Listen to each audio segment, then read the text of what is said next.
1947లో దేశ విభజన సందర్భంలో జరిగిన కష్టం, నష్టం చూసాం. మనం మారల. కాశ్మీర్ ముక్క చెక్కలైంది. హిందువు మారల.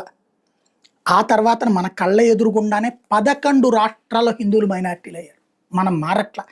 ఎప్పటికి గూడా గుళ్ళోకెళ్ళి దేవుడికి దండం పెట్టుకుని వాడు మారాలి, వీడు మారాలి, వాడి మనసు మార్చు, వీడి మనసు మార్చు అని కోరుకుంటున్నాం తప్పించి, బెంగాల్లో జరుగుతున్నటువంటి దాని మీద స్పందించట్లేదు. బంగ్లా అదే ఉంటే దాంట్లో బీజేపీని వ్యతిరేకంగా మమత చేస్తుంది రైట్ అనే ధోరణిలో ఉన్నాం. కానీ హిందువు నాశనం అయిపోతున్నాడు. అక్కడ కేరళలో సర్వనాశనం చేశారు హిందుత్వాన్ని.